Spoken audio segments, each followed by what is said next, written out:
Okay, I was having a problem with my Polaris, and I took off the backup valve. And I'll show you what the backup valve is in a second.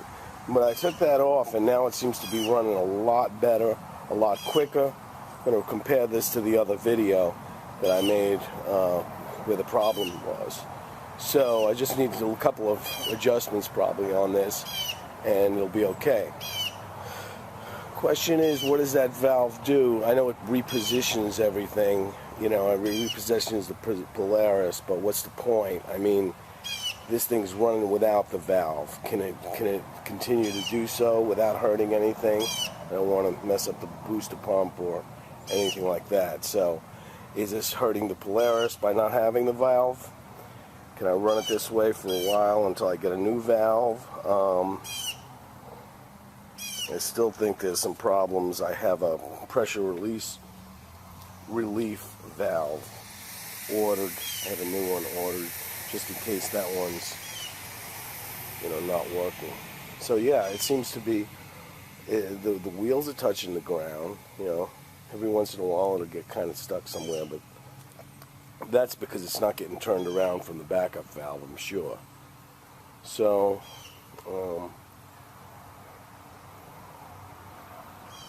Yeah, I mean, it's running better than it did. The tail wasn't even turning. It's turning around, and, you know, there's something that's strange, you know. It's on its side, but then it recovers, it comes together, and then, okay, it's okay. Let's see if it can get itself out of the tough spot. I don't think it will. I mean, because there you go. It's climbing nicely too. And it's just doing the stair. Well, I may make the tail's going good. Everything's. I'm gonna leave it this way for a while until somebody tells me otherwise that I'm ruining something. I don't think I am. I don't see how I can be.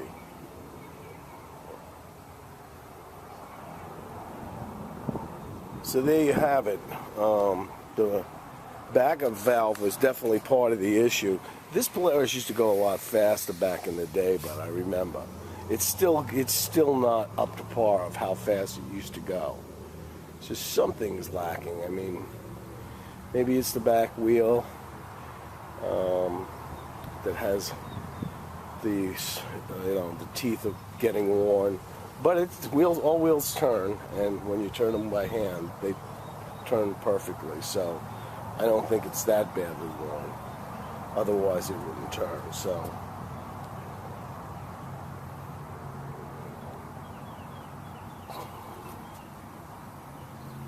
yeah, it's getting around the pool. It's getting around the pool now better than it did with that backup valve. I'll tell you what, because it's covering everything. It's covering the. Of course, it's covering the whole pool. Of course, the hose, a piece of the hose had to be taken out, about a 2.5 foot piece. So that's going to cause it to, you know, not get in certain places that it was. Or maybe the hose was actually too long on this. Or maybe it's, you know, because it's getting to both ends of the pool. And that's all that really counts. I mean, as you can see, there it is. It's at the end of the pool. Well, it's just making it to the end. Yeah, it just makes it. And the hoses, see, so it does make it to the end. So there may be a place where it's a little shortchanged, but I don't see that right now. Okay, so that's the deal. This is, you know, it was the backup valves, I think. I'm pretty sure, because the wheels are all touching the bottom now. I could probably do an adjustment with the thrust adjust, and also the float. I have the float flat against, you know, all the way pushed in, because I was playing with it when it was broken. So I think I can actually pull that out a little bit and that might help. So I'm going to jump in a little bit and do that. But yeah, I can live with this.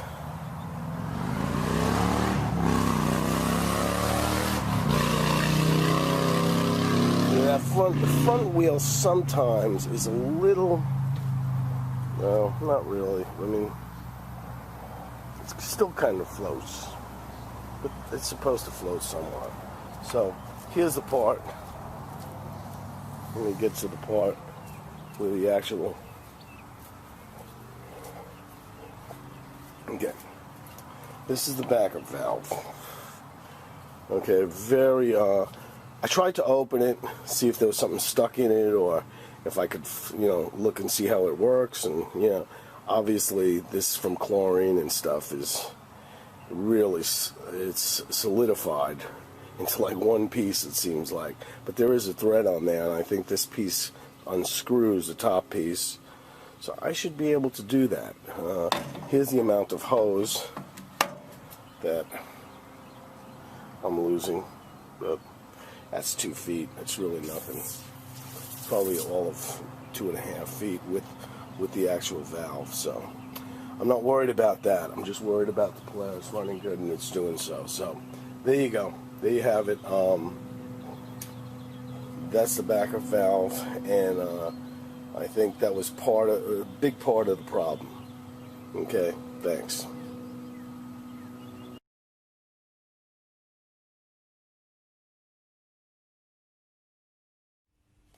Hi, and welcome to the Buffer Zone. Today we're going to be doing a review on the Polaris 280 pressure cleaner by Zodiac. Comes with a 12-month full warranty on the product. Also comes with a 5-year warranty on the mast and the frame of the cleaner itself. Always like to go into the pros and the cons of our products. Let's start with the pros. This particular cleaner will pick up all manner of debris. Fine debris, large debris. The throat underneath, as you can see, is quite large. Will take quite large sticks, pods, seed pods, leaves. Also will take your fine debris, which will all get caught inside the silk bag. But the best part about it is that it picks up all different varying degrees of debris, not just one. Secondly, it's made from UV stabilized plastic. Very important inside a pool, especially with the harsh environment with the chemicals and also with the sun during, well, mainly all year, but predominantly during the summer periods. UV stabilized plastic will allow the product to last through a particularly aggressive environment, and that way it's able to function and won't wear down quite as quickly as non-stabilized plastics. Third pro for us is the backup valve. It's a device which is connected at the top of the unit, which is designed to stop the unit from actually getting stuck into places that you're probably familiar with, which would be steps or ladders or lagoon areas, seats around the sides of the pool. Some cleaners will get stuck in corners, and the last thing you want is your cleaner sitting on its cycle, spending all its time in a corner. This particular unit, having the backup valve, it will intermittently come on, reduce flow into the cleaner and put it into the backup valve, where it will actually jettison the entire unit to a different part of the pool, in which it will then release it and then continue on its normal cycle until the backup valve is actuated again. Let's get into the cons. Number one, as with all pressure cleaners, this Polaris 280 will require the installation of a booster pump to power it. It will also require you to have a pressure line installed into the pool, which is what powers this particular unit. It is the same for all pressure cleaners. They all require a booster pump to power the unit through the water. So in the case of any pressure cleaner, it is a con, but it's something that is suited to the entire range of them. They all require a booster pump to run. Another thing for you to take into consideration is that the tail, which is this part here, it can, when it's in operation, flick water when it gets close to the surface. Now, that tail will flick out when the pressure is put through the unit, and if you have glass balustrading and it does flick, it does tend to leave nice unsightly watermarks on your freshly cleaned or even just standard glass balustrading. Stainless steel as well, it can be a little bit unsightly. Some people have complained that it does flick up water. It can even spray it onto the windows of houses. So it's something to take into consideration. You can lower the amount of output that goes into the tail.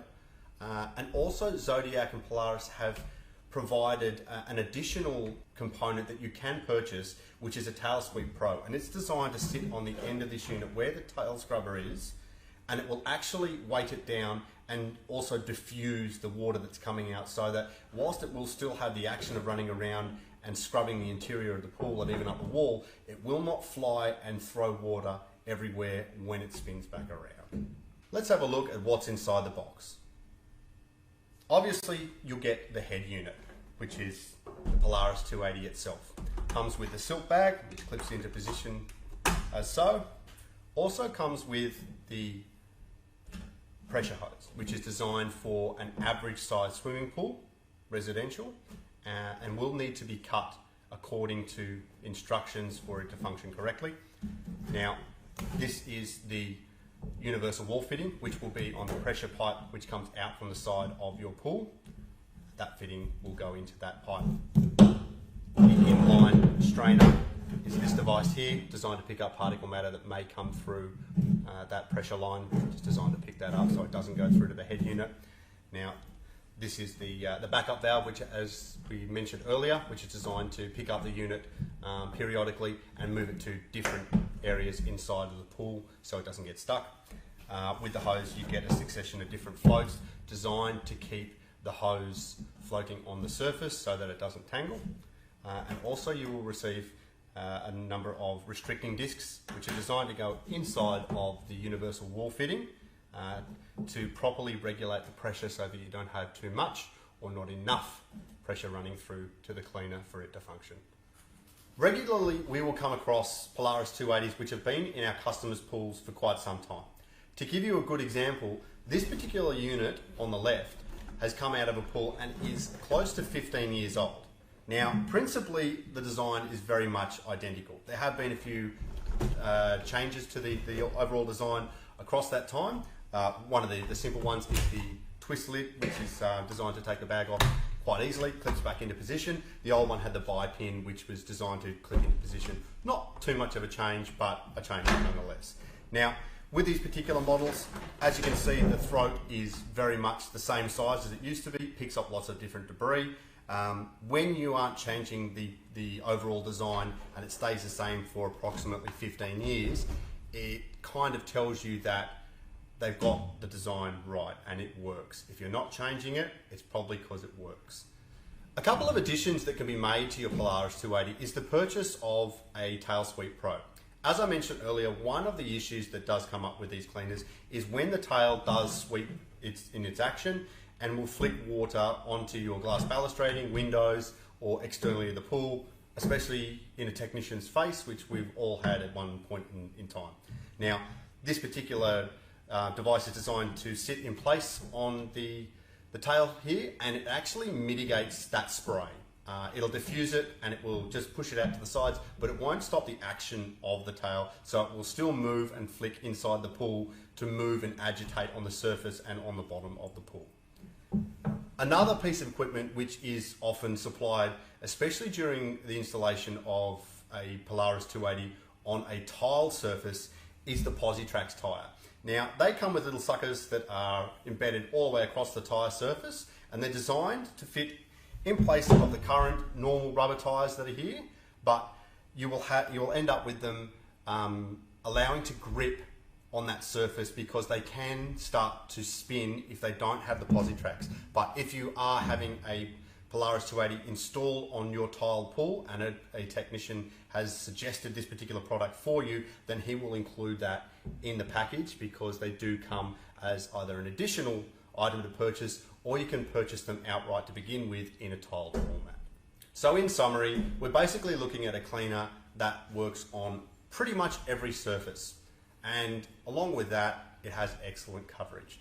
If your pool technician has suggested that the Polaris 280 is ideal for your pool, then they've done the right homework to figure out just how well it will work within the parameters and design of your pool. Aesthetically speaking, it's a good looking unit. It's very easy to service and to maintain. If you do so periodically, you will end up with a cleaner like this one, which is 15 years down the track and still functioning. It's probably safe to mention and to say that we'll have current customers who have these units, probably 15 years old, and they are very, very happy to swap same for same, purchase the exact same new version of their existing cleaner. Now that speaks volumes of a product if someone is willing to purchase the product again without hesitation, knowing what they are going to get from the original product that they've had. I hope that review's been helpful. Please drop by the Buffer Zone anytime and feel free to check out any of our other videos.